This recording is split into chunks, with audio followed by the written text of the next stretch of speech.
सो अब हम बात करने वाले हैं बीटा डिस्ट्रीब्यूशन की। बीटा डिस्ट्रीब्यूशन कुछ इसका नाम लग रहा होगा, बीटा को जानते ही हो जो मैथमेटिकल साइन होता है, वैसे ही कुछ काम इसका भी है।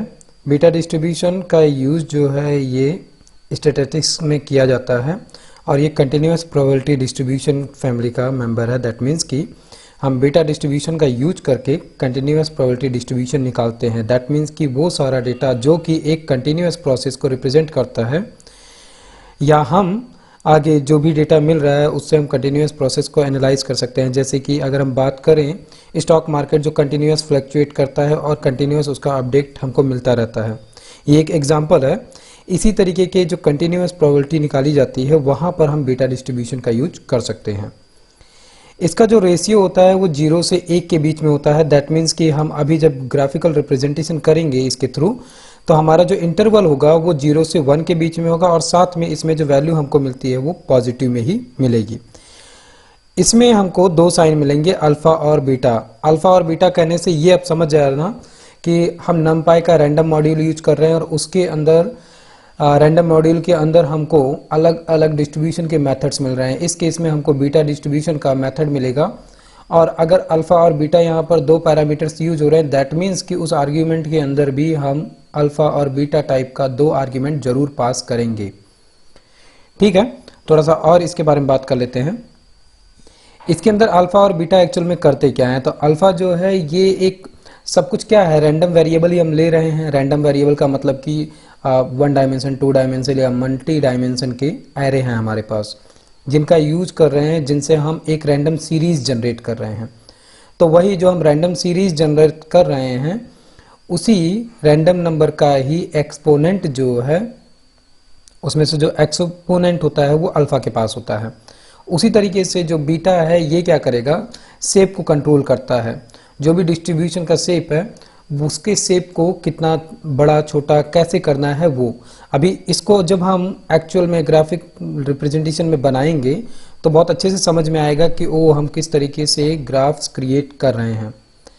इसके अलावा इसमें मल्टीपल वेरिएबल्स जनरेट किए जा सकते हैं। जैसे कि मल्टीपल वेरिएबल्स अगर हम यूज करते हैं या मल्टीपल वेरिएबल्स हमको मिले, दैट मीन्स कि मल्टी डायमेंशन का कॉन्सेप्ट अगर मिले, तो उस केस में ये डिरिचलेट डिस्ट्रीब्यूशन बन जाता है। अभी हम वो करेंगे नहीं, लेकिन इन केस अगर बीटा डिस्ट्रीब्यूशन का आगे चल के हम यूज करते हैं तो वहां पर यही सेम केस जो है वो डिरिचलेट डिस्ट्रीब्यूशन बन जाएगा। किस केस में, जब मल्टीपल वेरिएबल का यूज किया जाए तब। इसके अलावा बीटा डिस्ट्रीब्यूशन जो है इसके अंदर रैंडम वेरिएबल्स तो मिल ही रहे हैं और इन्हीं रैंडम वेरिएबल्स से हम अलग अलग मैट्रिक्स बनाएंगे। अभी बनाकर हम देखेंगे कि कैसे रैंडम मैट्रिक्स के जनरेट में ये लेंथ में चेंजेस करने से या अल्फा और बीटा की वैल्यू चेंज करने से शेप में क्या अंतर पड़ रहा है। दैट मीन्स कि बीटा डिस्ट्रीब्यूशन का यूज करके हम अलग अलग तरीके के शेप्स जनरेट कर सकते हैं। इसके अलावा अगर बात की जाए तो बीटा डिस्ट्रीब्यूशन जो है ये गामा डिस्ट्रीब्यूशन से काफ़ी रिलेटेड है, काफ़ी सिमिलरिटी टाइप की चीज़ें मिलती हैं इनमें। उसके अलावा जो बीटा डिस्ट्रीब्यूशन है ये बेसियन इंटरफेस में भी यूज होता है। वहाँ पर ऑर्डर क्या कहते हैं, बेसियन इंटरफेस और ऑर्डर स्टैटिस्टिक्स में भी इसका यूज किया जाता है। बहुत ही लंबा कॉन्सेप्ट है बेसियन इंटरफेस में, तो उसको अगर पढ़ना हो तो मैं इसी डॉक्यूमेंट में लिंक्स अब देना चालू कर दिया हूँ कि रेफरेंस साइटें क्या है जहाँ से कि अच्छे से नॉलेज या डीप लेवल की नॉलेज ले सकते हो, तो वहाँ पर जाकर पढ़ सकते हो। बट अभी के लिए सजेशन यही है कि अभी हम नमपाई के रैंडम मॉड्यूल से जितने भी डिस्ट्रीब्यूशन के कॉन्सेप्ट्स हैं हम उनको समझ रहे हैं। इन सभी डिस्ट्रीब्यूशन के कॉन्सेप्ट्स और इनका क्या वर्क बिहेवियर केवल ये समझ रहे हैं। आगे चल के हम थोड़ा इसको जब और अच्छे से साइपाई में जाएंगे, साइपाई में एक्चुअल में इसको हम डीप में समझेंगे, क्योंकि जैसे नमपाई एक रैंडम नंबर जनरेट करता है और इसी में हमको रैंडम के अंदर ही अलग अलग डिस्ट्रीब्यूशन के मेथड्स मिल रहे हैं, बट इनकी एक लिमिटेशन है। जब हम साइपाई के अंदर जाएंगे जो कि one of the best library है डेटा साइंस के लिए, उसके अंदर स्टैट्स का एक अलग से हमको मॉड्यूल मिलता है जिसके अंदर इसी के लिए बाकायदे बहुत ही अच्छे और वास्ट लेवल में फंक्शनैलिटीज़ होती हैं। तो अभी इतना डिटेल में जाने की ज़रूरत नहीं है, अभी हम इसके बेसिक को समझ रहे हैं कि ठीक है ये बीटा क्या होता है, इसका काम क्या होता है, मेथड में क्या पास करते हैं, ग्राफ अगर हम बना रहे हैं तो उसकी वैल्यूज़ में क्या अप डाउन करके हम किस तरीके के ग्राफ को देख सकते हैं। इसके अलावा नोटिफिकेशन जो है उसमें नमपाई की पूरी प्लेलिस्ट पड़ी है, वहाँ से उनको 1 बाय 1 भी देख सकते हो। अगर डायरेक्ट देख रहे हो तो अच्छा यही है कि इसको सीक्वेंस में देखो, सो दैट कि सारे डिस्ट्रीब्यूशन के जो कॉन्सेप्ट्स हैं उनका बेसिक अच्छे से समझ में आए। और एक एक्सरसाइज जो करनी है, एक्सरसाइज करके इसको अच्छे से देख सकते हो, समझ सकते हो कि वाकई में ये कैसे एक्चुअल में इम्प्लीमेंट करके वर्क कर रहा है। प्लस अगर अभी पहले पाइथन नहीं किया और कंफ्यूज हो कि नमपाई पहले किया जाए कि पाइथन, तो बिल्कुल पाइथन लैंग्वेज को सीखना जरूरी है। उसकी भी नोटिफिकेशन में प्लेलिस्ट है, उसको जाके वहाँ से चेक कर सकते हो। ठीक है, हम आगे बढ़ते हैं। फाइनली हम बात करते हैं कि जो हमें नमपाई में रैंडम मॉड्यूल में बीटा मेथड मिल रहा है उसके अंदर टोटल हम 3 आर्गुमेंट यूज कर रहे हैं। अभी जैसे बताया था कि अगर यहाँ पर 2 इंपॉर्टेंट वैल्यूज हैं अल्फा और बीटा, दैट कि मेथड के अंदर वो मिलेंगे ही मिलेंगे। जैसे अल्फा और बीटा दोनों मिल गया। अब अल्फा और बीटा है क्या, ये फ्लोट पॉइंट नंबर्स हैं और नॉन निगेटिव नंबर्स हैं, दोनों के दोनों। और इन्हीं के पैरामीटर्स को, इन्हीं के नंबर को हम कम ज़्यादा करके देखेंगे कि कैसे ये चेंजेस करते हैं ग्राफ में। तीसरा तो पता ही है साइज, जो हम एक साइज जनरेट कर रहे हैं, दैट मीन्स कि 1 डायमेंशनल या 2 डायमेंशन या मल्टी डायमेंशन एरे जो हम जनरेट कर रहे हैं। ठीक है, थियोरेटिकल या कॉन्सेप्चुअल जो इसका कॉन्सेप्ट था वो हमने समझ लिया है। अब हम एक छोटा सा ग्राफ रिप्रेजेंट करते हैं, ग्राफ बनाकर देखते हैं। तो सबसे पहले हम इंपोर्ट करते हैं नमपाई में से रैंडम मॉड्यूल को एज आर ले लेते हैं। इसके अलावा दूसरा हम सीबॉर्न को भी ले लेते हैं, क्योंकि सीबॉर्न के थ्रू ही हम अभी प्लॉटिंग कर रहे हैं। और तीसरी चीज़ हमारी ये है मैटप्लॉटलिब से पाईप्लॉट लाइब्रेरी, और इसको हम ले लेते हैं एज PLT। ठीक है, फाइनली तीनों लाइब्रेरी हमने एक साथ ले ली है। सबसे पहले तो हम एक बीटा का मेथड बना के उसका आउटपुट देखते हैं प्रिंट के अंदर कि क्या हो रहा है। उसके बाद में हम इसका ग्राफ रिप्रेजेंटेशन करेंगे। तो सबसे पहले हम प्रिंट में ही ले लेते हैं, या हम ठीक है डायरेक्ट प्रिंट में लेते हैं और एक न्यू लाइन दे देते हैं ताकि रिजल्ट हमारा थोड़ा नई लाइन से आए। ठीक है, आर डॉट बीटा है तो बीटा के नाम से ये हमें मेथड मिल रहा है। 3 आर्गुमेंट पास करने हैं, अल्फा, बीटा और साइज। ठीक है, हम इसको इस तरीके से भी पास कर सकते हैं। ए इक्वल टू मान लो अभी के लिए हम 0.5 दे रहे हैं अल्फा में भी, और बीटा को भी हम दे देते हैं 0.5।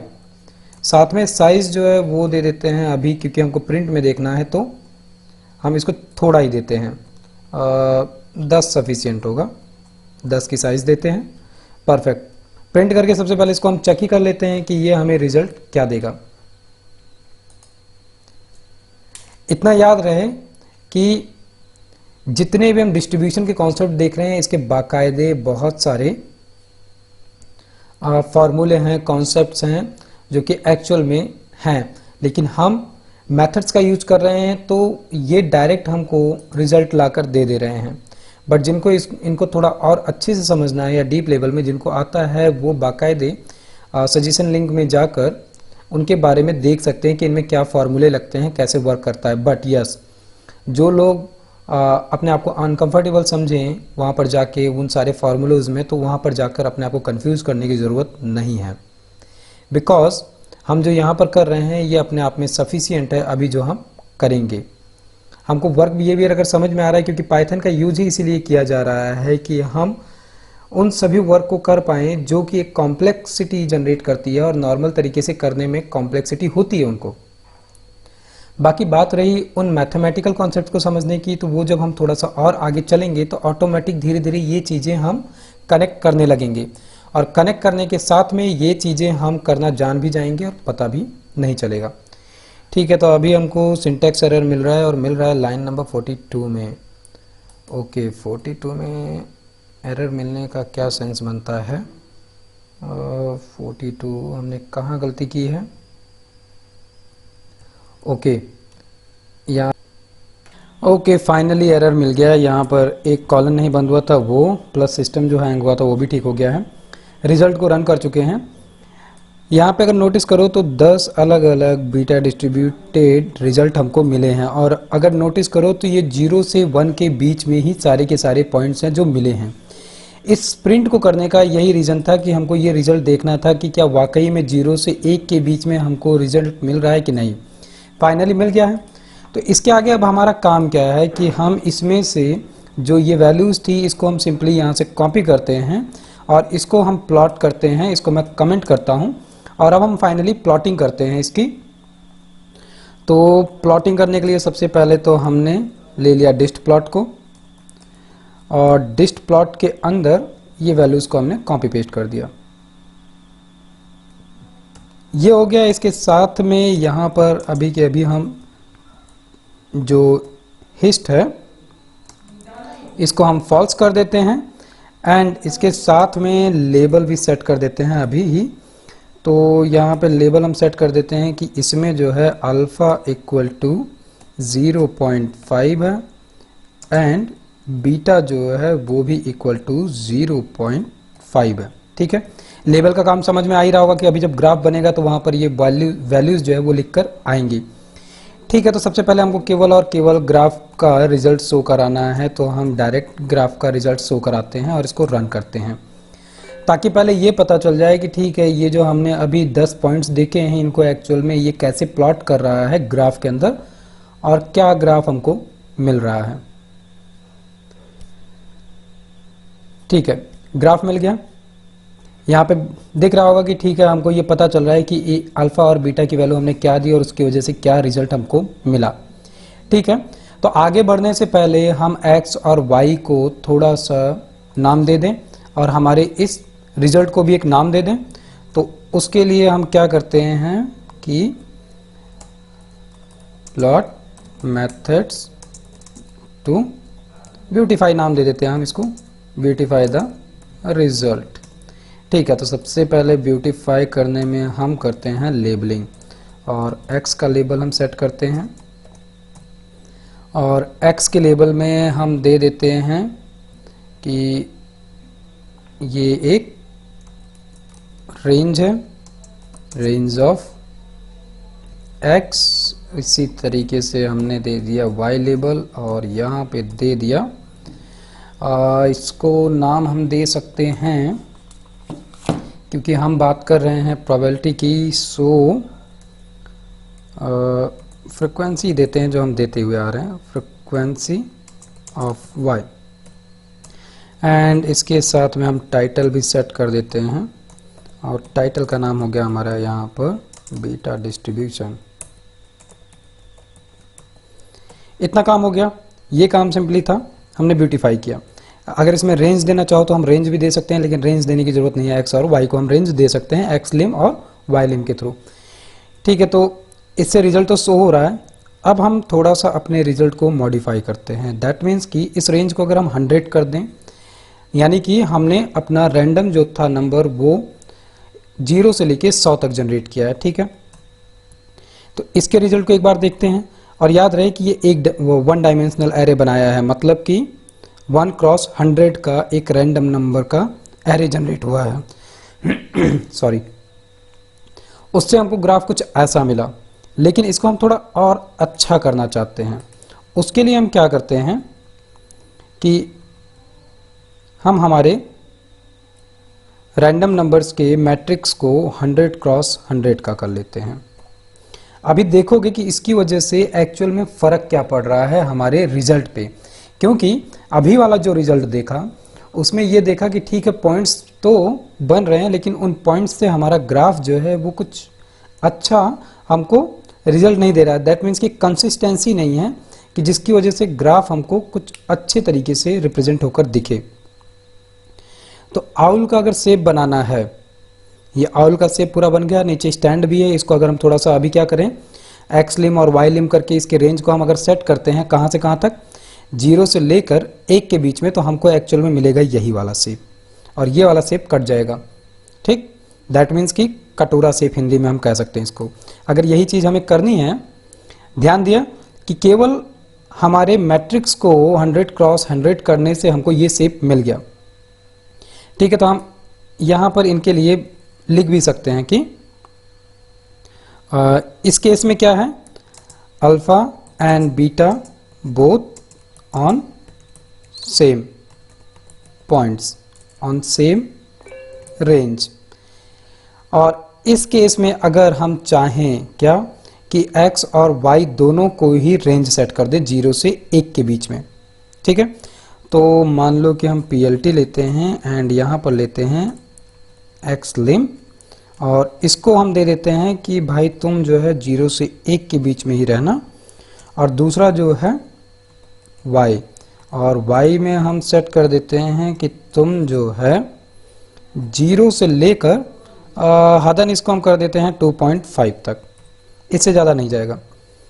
अब एक बार इसके रिजल्ट को अगर देखेंगे तो हमको एक्चुअल में केवल क्या शेप मिलेगा जो हम चाहते थे, आउल टाइप का शेप। दैट मीन्स कि अल्फ़ा और बीटा दोनों के पॉइंट्स सेम थे, इसलिए हमें जो रेंज मिलेगा वो मिलेगा यही।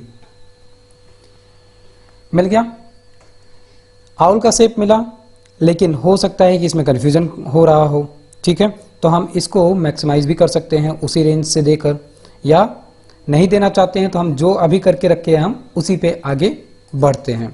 तो इसको अभी के लिए हम क्या करते हैं, डिसेबल ही कर देते हैं, ठीक है। जिस तरीके से हमने ये काम किया कि हम एक बार इस रिजल्ट को फिर से देखें।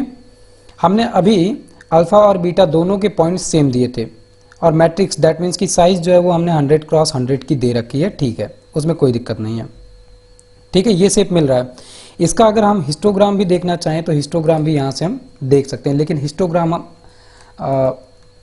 ट्रू कर देते हैं। और एक बार हिस्टोग्राम को भी देख लो कि जो हमारा शेप बन रहा है उस शेप में लाइन और हिस्टोग्राम दोनों के रिप्रेजेंटेशन कैसे हमको मिल रहे हैं, ठीक है। तो ये क्या फाइनली हमको मिला, हिस्टोग्राम के साथ में रिजल्ट मिला। अब इसी को थोड़ा सा हम और मॉडिफाई करें, और अभी के लिए हम हिस्टोग्राम को फॉल्स ही रहने देते हैं।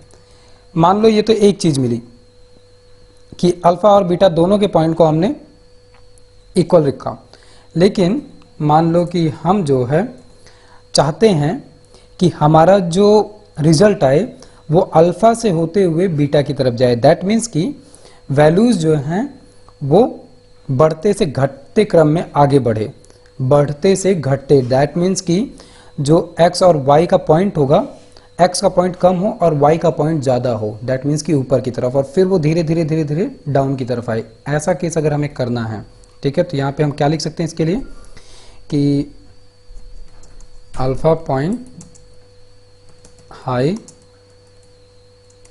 And beta point low to show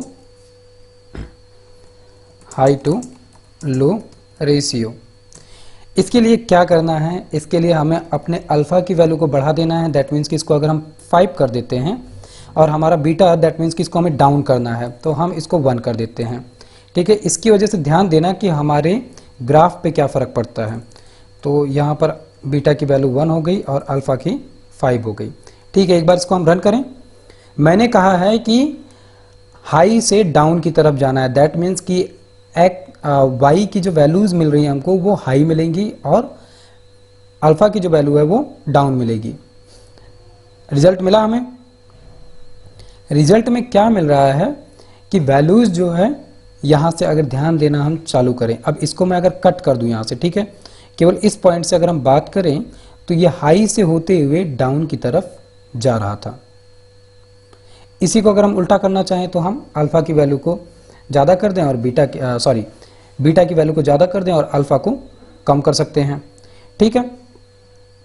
तो एक बार इसको हम कम करके देखें कि ठीक है, हम बीटा की वैल्यू जो है उसको ज़्यादा कर देते हैं और अल्फ़ा की वैल्यू को हम कम कर देते हैं। परफेक्ट। तो अल्फ़ा और बीटा की वैल्यू ही यहाँ पर मैटर कर रही है। तो एक बार हम अगर इसको अल्फ़ा की वैल्यू को हम यहाँ पे 1 कर देते हैं और बीटा की वैल्यू को हम 5 कर देते हैं, उसी तरीके से बीटा की वैल्यू का लेबल भी हम सेट कर देते हैं, और फाइनली एक बार फिर से रिजल्ट को रन करते हैं। अब इसमें कंफ्यूज मत होना, लेबल्स मैंने इसीलिए बनाए हैं कि हम डिस्ट प्लॉटिंग कर रहे हैं अलग अलग पॉइंट्स पे। दैट मीन्स कि हमारा ग्राफ तो एक ही है और उसी में हम अलग अलग प्लॉटिंग कर रहे हैं, ठीक है। देख रहे हो, सेम टू सेम शेप बन गया। जब हमने अल्फ़ा की वैल्यू को ज़्यादा किया तो अल्फ़ा यहाँ पर इस तरीके से दिखा, और जब हमने बीटा की वैल्यू को ज़्यादा किया तो बीटा इस तरफ से दिखा। दैट मीन्स कि जब पॉइंटिंग होना चालू हुई, नोटिस कर रहे हो, जीरो के इर्द गिर्द से हुआ, जीरो से वैल्यू अप से होते हुए डाउन की तरफ गई। और वैसे ही जब हम अल्फा को 5 किए थे और बीटा को 1 किए थे, इसमें कंफ्यूज मत होना, यहाँ पे अगर लाइन को देख रहे हो तो अल्फा की वैल्यू 0.5 और बीटा की वैल्यू 0.5 करने पे जो ब्लू वाली लाइन है वो रिप्रेजेंट कर रहा है हमारे ग्राफ में। उसी तरीके से ऑरेंज लाइन जो है वो जब हमने अल्फा 5 और बीटा 1 रखा तो उसको रिप्रेजेंट कर रही है ये वाली लाइन। अब ये कलरिंग जो हो रही है ये ऑटोमेटिक जो हमारे सीबॉर्न का डिस्ट प्लॉट है उसकी मदद से हो रही है, ठीक है। तो इसमें कंफ्यूज मत होना, ये ऑटोमेटिक हो रहा है। जितने भी हम नए प्लॉटिंग कर रहे हैं वो ऑटोमेटिक सेंस करके हर एक प्लॉटिंग पॉइंट्स की लाइन को अलग अलग कलर से रिप्रेजेंट कर रहा है ताकि हमें कंफ्यूजन ना हो कि कौन सी लाइन किसका रिजल्ट था, ठीक है। तो ये हमको क्या मिला, जब हमने अल्फा की वैल्यू को कम किया और बीटा की ज़्यादा किया तो हमें ये ग्रीन वाली लाइन मिली, दैट मीन्स कि बढ़ते से घटते। और जब हमने अल्फा और बीटा में कमी की तो हमें ऐसा रिप्रेजेंटेशन मिला, ठीक है। अगर मान लो इसी में हम अल्फा और बीटा की वैल्यू जो 0.5 करके रखे थे, उसी 0.5 को हम थोड़ा सा ऊपर बढ़ाते हैं, दैट मीन्स कि अल्फा की वैल्यू को भी हम 2 कर देते हैं और बीटा की वैल्यू को भी हम 2 कर देते हैं। तो अभी इसमें चेंजेस देखोगे, ट्रमेंडस चेंजेस, कि एक्चुअल में इन वैल्यूज़ के चेंज करने पे ग्राफ में क्या अप डाउन हो रहा है। अब हम कोई एक्चुअल में क्या कहते हैं रियल डेटा पे वर्क नहीं कर रहे हैं, ठीक है। हम अपना खुद का एक रैंडम डेटा क्रिएट कर रहे हैं और उस डेटा के बिहाफ पे हम चेक कर रहे हैं डिटेल्स को। तो गौर करो, ये जो बैगनी वाली लाइन हमको मिली है, ठीक है, पर्पल कलर, जब हमने सबसे पहले वाले को अगर नोटिस किया जाए, हमने अल्फा और बीटा को 0.5 दिया था तो ये क्या कर रहा था, अप डाउन से अप की साइड जा रहा था, ठीक है। और जब हमने अल्फा और बीटा दोनों के पॉइंट को इंक्रीज कर दिया और 2 दिया तो ये क्या किया, उल्टा आउल का शेप बना लिया। जैसे फर्स्ट केस में इसने सीधा आउल का शेप बनाया था तो उल्टा आउल का शेप इसने बना लिया। कैसे, जब हमने अल्फा और बीटा को इंक्रीज कर दिया, 2 और 2 दिया, इसी की वैल्यू को और थोड़ा बढ़ाओगे तो ये वैसा ही काम करेगा। इसके अलावा अभी हमने किया, इसमें और भी बहुत सारे यूज केस बना सकते हो, कर सकते हो। इसमें अगर हम बीटा की वैल्यू को 2 करते हैं, अभी जैसा हमने किया था, लेकिन अल्फा की वैल्यू को 2 करते हैं और बीटा की वैल्यू को हम थोड़ा सा और बढ़ा देते हैं, 5 करते हैं, तो इसमें क्या चेंज होगा वो देखते हैं। तो हमने बीटा की वैल्यू को 5 कर दिया है और अल्फा की वैल्यू जो है वो 2 ही है।